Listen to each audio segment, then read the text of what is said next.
नितीन गडकरींनी राज ठाकरेंची भेट घेतली आणि राज्याच्या राजकारणाला नवं वळण लागतंय की काय अशी शक्यता निर्माण झाली. या आणि इतर अनेक गोष्टींवर बोलण्यासाठी आपल्यासोबत आहेत भारतीय जनता पार्टीचे वरिष्ठ नेते गोपीनाथ मुंडे. मुंडे साहेब, तुमचं स्वागत आहे.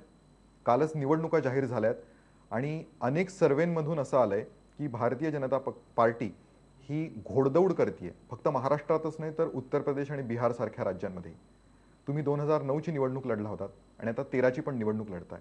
या वेळेला तुम्हाला खात्री आहे का की 272 जागा मिळतील? होय, मी कॉन्फिडंट आहे. कारण गेल्या निवडणुकीमध्ये समोर जाताना आणि आत्ता जाताना खूप मोठं परिवर्तन झालेलं आहे. एक तर काँग्रेस आणि राष्ट्रवादीचं जे UPAचं सरकार आहे त्याबद्दल खूप नाराजी आहे मागच्या निवडणुकीपेक्षा. हे यांची राजवट एक काळीकुट्ट राजवट आहे अशी भावना जनतेची झाली.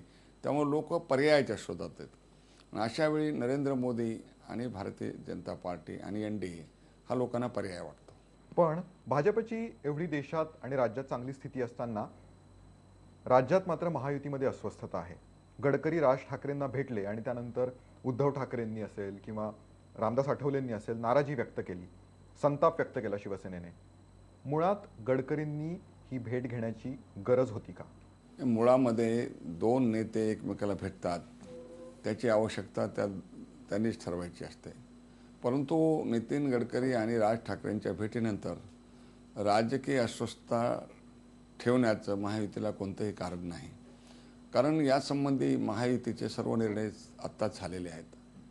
आता नवं काही घडवण्याच्या संबंधी कोणती भूमिका मला वाटतं गडकरी साहेबांनी त्यांची ही मैत्री आहे राजची आणि ते वेळोवेळी भेटतात.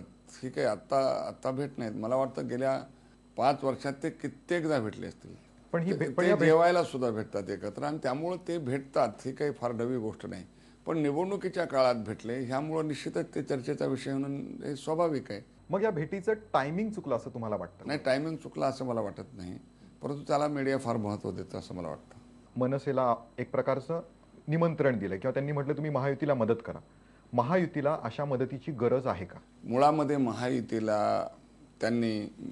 या असं निमंत्रण गडकरींनी दिलेलं नाही. त्यांनी महायुती विजय होण्यासाठी कमीत कमी जागा लढा, कारण गडकरीचं जे स्टेटमेंट वाचलं मी त्याच्यात कमीत कमी जागा लढा असं त्यांना म्हटलेलं आहे. तर याचं कारण असं आहे की राज ठाकरे असं म्हणायचे की मला नरेंद्र मोदी हे म्हणजे आवडतात किंवा गडकरी हे 2 प्रधानमंत्री झालेले त्यांना आवडतील. म्हणजे याचा अर्थच या देशामध्ये जे आज परिवर्तन चाललेलं आहे त्याच्यामध्ये त्या परिवर्तनात त्यांनी वेळोवेळी त्यांची भूमिका अशी स्पष्ट केलेली होती. परंतु या चर्चेमध्ये मनसेला महायुतीत आणण्याची कोणतीही बोलणी त्यांनी केलेली नाही आहेत. तर त्यांची महायुतीत असं करण्याची आवश्यकता मला दिसत नाही. परंतु देशाच्या पर्स्पेक्टमध्ये अधिकाधिक जागा निवडून याव्या आणि अधिकाधिक यश मिळावं असं त्यांच्या मनात असण्याची शक्यता आहे. महायुतीला मनसेची आज गरज आहे असं तुम्हाला वाटतं का? नाही, मुळामध्ये गरज आहे का नाही हा मुद्दा नसून शक्य आहे का नाही हा मुद्दा आहे. मग तसं शक्य आहे का महायुतीमध्ये? म्हणूनच मी म्हणतो गरज असणं आणि गरज नसणं ह्यातून राजकारणात काही घडत नाही. गरजाची आवश्यकता दोन्ही बाजूनी पाहिजे. मला वाटतं की महायुतीनं आत्ता सर्व जागा वाटप केलेलं आहे, 90% सीट घोषित केलेली. अशा परिस्थितीमध्ये मनसेला सोबत घेणं शक्य नाही हे गडकरींना माहीत आहे, मला माहीत आहे आणि राज ठाकरेंना माहीत आहे. या परिस्थितीमध्ये मनसे आमचा येऊन पार्टनर होईल असं शक्य नाही.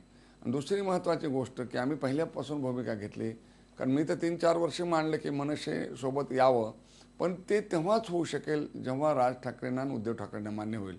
आणि आम्ही तर 84 पासून शिवसेनेबरोबर आहोत. शिवसेनेला विश्वासात घेतल्याशिवाय, शिवसेनेची चर्चा केल्याशिवाय दुसरा कोणताही भिडू आम्ही आमच्यात घेणार नाही अशी भूमिका वेळोवेळी स्पष्ट केली. आज तीच आहे.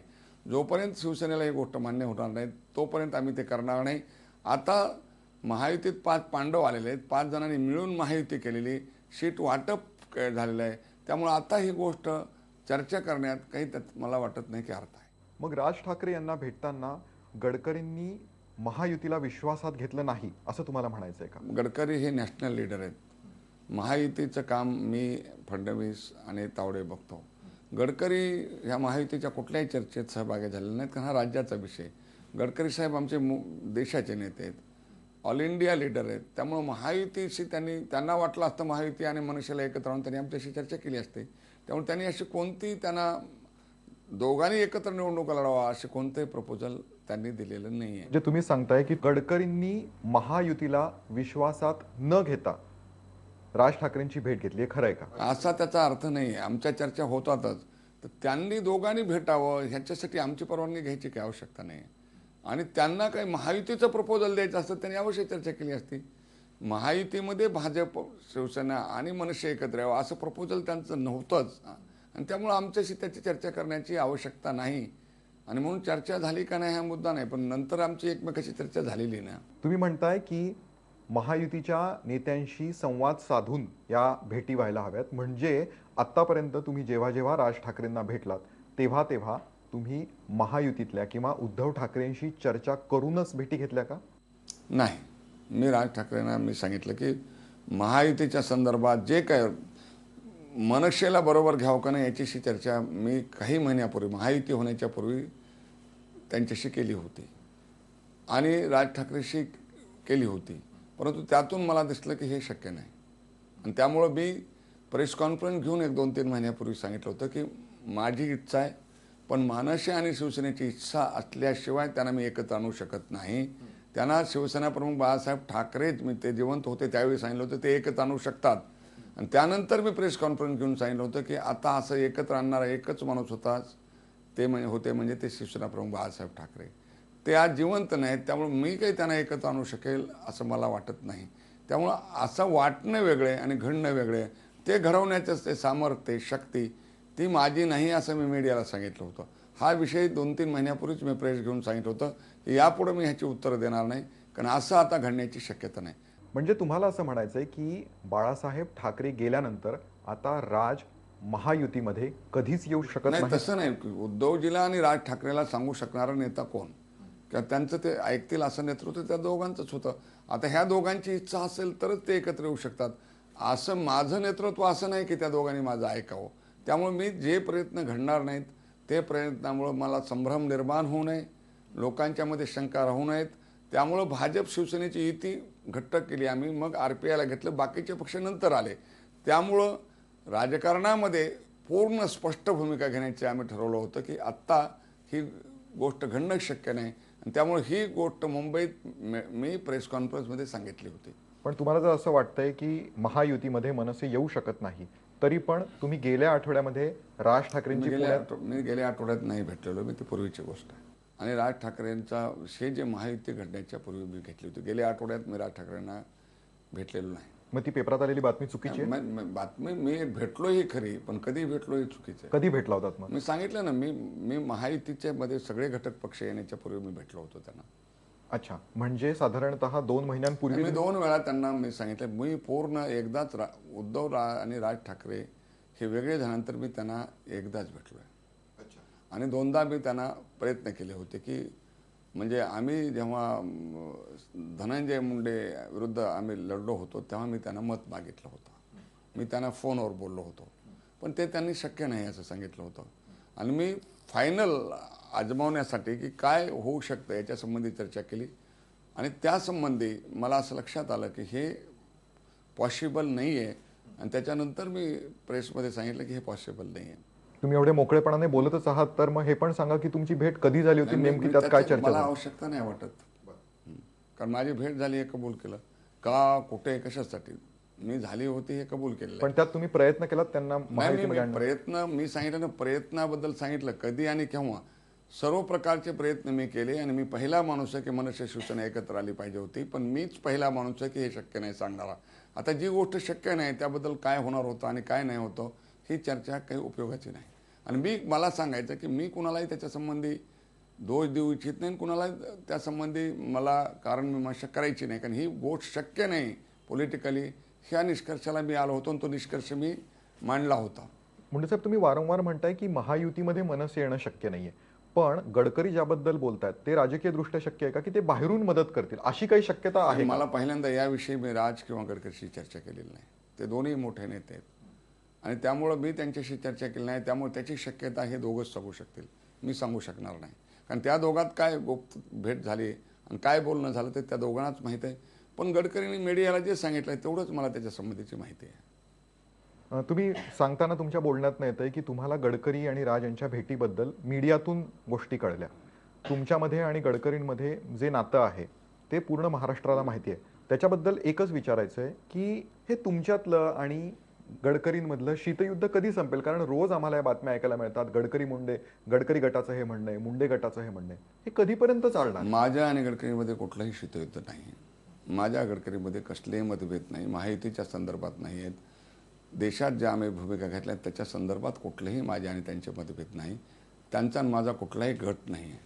कारण मी आणि गडकरी भारतीय जनता पार्टीला मानणारे आहेत. भारतीय जनता पार्टीत मी किंवा ते असे एकटे कोणतेही निर्णय घेत नाहीत. भारतीय जनता पार्टी निर्णय घेण्याची प्रक्रिया सामुदायिक आहे. तुम्ही म्हणताय की गडकरी देशातलं राजकारण पाहतात आणि तुम्ही राज्यातलं पाहताय. अशा परिस्थितीत गडकरींनी येऊन राज्याच्या राजकारणात लुडबुड करू नये असं तुम्हाला वाटतं? मुळामध्ये मला देशाच्या राजकारणात लुडबुड करण्याचा अधिकार नाही. त्यांना आहे, कारण त्यांच्या सगळे प्रांत त्यांच्या हातात आहेत. त्यामुळे त्यांचा तो अधिकार आहे, त्यांचं ते श्रेष्ठत्व आहे. ते आमचे माजी अध्यक्ष आहेत, त्यांचे ते पूर्ण अधिकार आहेत. अधिकारच काय, ते एखादी भूमिका घेऊन आम्हाला सांगू शकतात आणि ते जे भूमिका घेऊन ते आम्ही मान्य करू. पण तसं होताना दिसत नाही. त्यांना काही घ्यायचे असते तर आम्हाला चर्चा केली असते. त्यामुळे त्यांचे ते राष्ट्रीय अध्यक्ष आहेत आणि त्यांनी ज्या काही भूमिका घेतल्या तर आम्ही जरूर ते मान्य करू. नाही, पण तुम्ही म्हणताय की ते सांगतील तो शब्द तुम्ही ऐकायला तयार आहात. पण असं असूनही काही ठिकाणी जागा वाटपांमध्ये अडून राहिलंय. अजूनपर्यंत पुण्यातला भाजपचा उमेदवार निश्चित झाला नाहीये, लातूरमधला झाला नाहीये. तुम्हाला एक उमेदवार हवाय, गडकरींना दुसरा उमेदवार हवाय. तिथे उघड शीतयुद्ध सुरूच आहे ना. अजूनपर्यंत का पुण्याला उमेदवार मिळाला नाहीये? मुळामध्ये भारतीय जनता पार्टीचे सगळ्यात आघाडीवर महाराष्ट्राचे उमेदवार जाहीर केले. 17 जागा आम्ही जाहीर केलेल्या आहेत. त्या गडकरीचं माझं एकमत होऊनच जाहीर झालेले आहेत. आणि आमच्या निवडणुकीची एक प्रक्रिया, आम्ही जिल्ह्यातून आधी नाव मागवतो, मग प्रदेशाची बैठक होते आणि प्रदेशाच्या बैठकीनंतर मग राष्ट्रीय समितीसमोर जातं. गडकरी राष्ट्रीय चुनाव समितीमध्ये आहेत.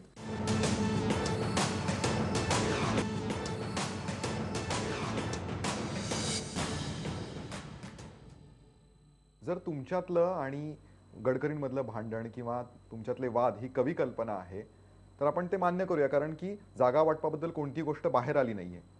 पण टोलच्या मुद्द्यावर मात्र तुमचे जाहीर मतभेद झाले. तुम्ही म्हटलंय टोलमुक्त महाराष्ट्र करू, पण गडकरींनी 2 ठिकाणी जाहीरपणे म्हटलंय की टोलमुक्त महाराष्ट्र शक्य नाहीये. पुण्यातल्या कार्यक्रमात तर त्यांनी असं म्हटलं परवाच्या दिवशी की टोलमुक्त महाराष्ट्र करायचं असेल तर त्याचं गणित मुंडेंकडूनच समजून घ्या. तर हे नेमकं काय गणित आहे आणि तुमचं जर सरकार आलं तर तुम्ही महाराष्ट्र खरोखरीच टोलमुक्त करणार का? पहिल्यांदा त्यांचं ऐका आणि मी त्यांचं ऐकतो. की ते म्हणाले की माझ्याकडून समजून घ्या, तर दीक्षित समजून घ्या माझ्याकडून. मी गडकरीचा आदेश ऐकतो, मी समजून सांगतो तुम्हाला कसं महाराष्ट्र होणार आहे. म्हणजे मी त्यांचं ऐकतो, कारण त्यांनी मला सांगितलंय की मी समजून सांगा आणि तुम्ही विचारलं मी सांगतो. पहिल्यांदा तर टोलमुक्त महाराष्ट्र ही गोपीनाथ मुंडेची भूमिका नसून महायुतीच्या समन्वय समितीने घेतलेला निर्णय आहे. महायुतीच्या समन्वय समितीची मिटिंग घातली आणि त्या मिटिंगमध्ये आम्ही 3 निर्णय घेतले. त्याच्यामध्ये शेतकऱ्याचं बिल आम्ही अर्ध करू, महायुतीचा टोलमुक्त महाराष्ट्र करू आणि अजून काही निर्णय घेतले होते. पण हा निर्णय मी एक महायुतीच्या द्वारे जाहीर केला. हा माझा निर्णय नाही. नंबर 1 हा महायुतीचा निर्णय आहे आणि महायुतीनं तो एकमुखाने घेतलेला आहे. त्यावेळी त्यामुळं गडकरींनी जेव्हा सरकारमध्ये होतो तेव्हा टोल आणला ही गोष्ट खरी, पण तो त्यांनी आणला नाही. आम्ही सरकारमध्ये मी पण मंत्रिमंडळात होतो. कारण शेवटी टोल कशासाठी आणला? विकासासाठी. टोल कशासाठी आणला? जनतेच्या सोयीसाठी. ते जनतेची गैरसोय असेल तर त्या बदलण्यात काय अर्थ आहे? त्यामुळे आम्ही टोलमुक्त महाराष्ट्र करणार आहोत. आणि ते कसं? तर आता महाराष्ट्रामध्ये जे टोल आहेत त्याच्यामध्ये 30 टोल असे आहेत की त्यांना जर 250 कोटी रुपये दिले ते बंद होतात. मग काय फार मोठी अमाऊंट आहे का? त्याच्यानंतर काही टोल आहेत की 3 वर्षात ते समाप्त होतील. काही टोल आहे की ज्याची 15, 18, 20 वर्षे तुम्हाला किंमत द्यावी लागेल. पण आता जे मला माहीत आहे 3 प्रकारचे टोल आहेत. एक राज्य सरकारचे आहेत, MSRDCचे आहेत आणि एक केंद्र सरकारचे आहेत. केंद्र सरकारचा बाब आपल्या हातात नाही. पण महाराष्ट्रामध्ये ज्या टोल आहेत त्या टोलमध्ये मी सांगितलं की आत्तापर्यंत 25,000 कोटीच लोकांचे खर्च झालेले आहेत. पण ते 20 वर्षात लोकांना 1,20,000 कोटी रुपये द्यायचे आहेत. पण ही 25,000 कोटी अमाऊंट जर आपण टोलवाल्यांशी सेटल केली तर त्याच्यातून प्रश्न सुटू शकतो. पैसा कुठून आणणार हा मुद्दा आहे. तो पैसा आम्ही आणू शकतो. ते म्हणजे आत्ता महाराष्ट्रामध्ये साधारणतः 22,000 कोटी रुपये हे आपल्याला कारच्या म्हणजे व्हेकल टॅक्समधून मिळतात. त्याच्यावर 50% वाढ केली तरी सुद्धा 10,000 कोटी रुपये मिळू शकतील. आणि हे इन्स्टॉलमेंट आपण लोकांकडून न घेता इथून देऊ शकतो. लोकांना हे आवडेल की गाडीचा प्रत्येक ह्याच्यावर टोल देण्याच्या ऐवजी फॉर एव्हर टोल घेणार आहेत. आपण घेतो महाराष्ट्रात, फॉर एव्हर त्यांना जर टोल लागला तर पुन्हा कुठेही टोल द्यायची गरज नाही, आनंदाने लोक स्वीकारतील. आणि किंवा सरचार्ज लावू शकतो किंवा आम्ही व्हॅल्यू ॲडेड टॅक्स सिस्टीम आहे आपल्या राज्यात. पूर्वी 5 होता, आता त्यांनी 1% वाढवला 6. त्याच्यामध्ये काही वाढ होऊ शकते आणि त्याच्यातून उत्पन्न आलं तर रस्त्यांचाही विकास होऊ शकतो आणि टोलही बंद होऊ शकतो.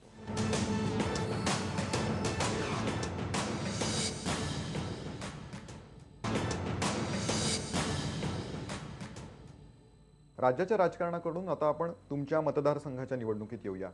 तिथे तुमच्या विरुद्ध राष्ट्रवादीने सुरेश धसांना उमेदवारी दिली आहे. तुम्ही त्यांना बळीचा बकरा म्हटलं होतं.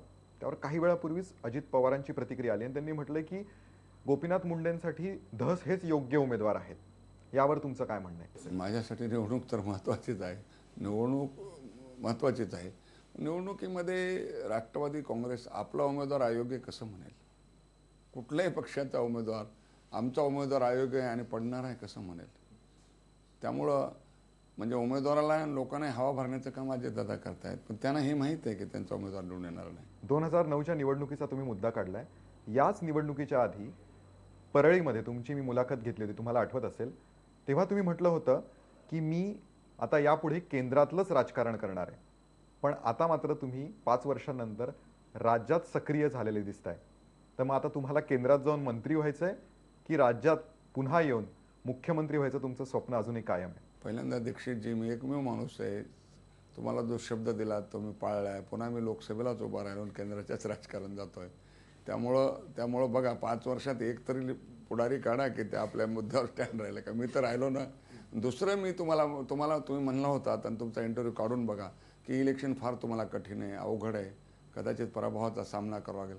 मी तुम्हाला म्हणलं होतं की मी महाराष्ट्रामध्ये हायेस्ट वोट घेऊन निवडून येईल. तर महाराष्ट्रात नाही, देशात पहिल्या 5 लोकात मी आहे आणि मी सोनिया गांधी आणि शरद पवारसुद्धा पेक्षा जास्त मतं मला मिळालेली आहेत. तेव्हा विश्वास ठेवला नव्हता, पण आता तरी ठेवाल की नाही की मी मागच्या निवडणुकीपेक्षा जास्त मताने निवडून येणार आहे. मी केंद्राच्याच राजकारणात नाही. आता राज्यात का भूमिका घेतोय की नरेंद्र मोदीला म्हणजे उत्तर प्रदेश आहे, त्यानंतर महाराष्ट्राचं राज्य आहे, त्यांना जर प्रधानमंत्री करायचं असेल तर त्यापेक्षा महाराष्ट्रात जागा निवडून येणं. कारण अटलजी 3 वेळा प्रधानमंत्री झाले, त्यावेळी महाराष्ट्रातल्या 30 ते 33 अशा 3 वेळा 30पेक्षा जास्त जागा होत्या, म्हणून आम्ही सत्तेत गेलो. महाराष्ट्रात 30पेक्षा जास्त जागा आले नाहीत तर सत्तेत जाणं अवघड आहे. म्हणून मी महाराष्ट्र 6 महिने कॉन्सन्ट्रेट करतोय आणि माझा संकल्प आहे, मी एक त्याचा घटक आहे की या महाराष्ट्रातले आम्ही 5 पांडव हे 30पेक्षा काय 35पेक्षा जास्त जागा जिंकून दाखवू, नरेंद्र मोदीच्या प्रधानमंत्रीपदामध्ये योगदान करू. आता कुणाला मंत्री करायचं का नाही हे म्हणजे ह्याला काही नाही, त्यांना कुणाला मंत्री करायचा हा प्रधानमंत्र्याचा अधिकार आहे. मी मंत्री होणार किंवा नाही होणार त्याच्याबद्दल मी भाष्य करत नाही, परंतु कोणतीही जबाबदारी दिली तर घेईल. पण महाराष्ट्रात येऊन मुख्यमंत्री व्हावं असं काही स्वप्न आहे. माझं एकच स्वप्न आहे, आता तुम्हाला सांगतो, केंद्रात आणि राज्यात हे सरकार घालवणं. मग कुणालाही येऊ दे, समजा महाराष्ट्राचा मुख्यमंत्री कोणीही होऊ दे, मलाच व्हायचं आहे असं नाही, पण ह्यांना घालवायचं आहे आणि महायुतीचा मुख्यमंत्री करायचा आहे, तो कोणीही चालेल. त्यामुळे मी मुख्यमंत्री व्हायचं असं माझं स्वप्न नाही. या राज्यात आणि केंद्रात हे सरकार जनता विरोधी आहे, भ्रष्ट कार्यक्षम नाकर्त सरकार आहे. हे बदलायचं आणि परिवर्तन घडायचं. मी मंत्री झालो नाही तरी चालेल, मुख्यमंत्री नाही तरी झालो, कार्यकर्ता म्हणून काम करेल. मुंडे साहेब, आमच्याशी एवढ्या मनमोकळेपणाने सर्व विषयांवर बोललात त्याबद्दल धन्यवाद. थँक्यू.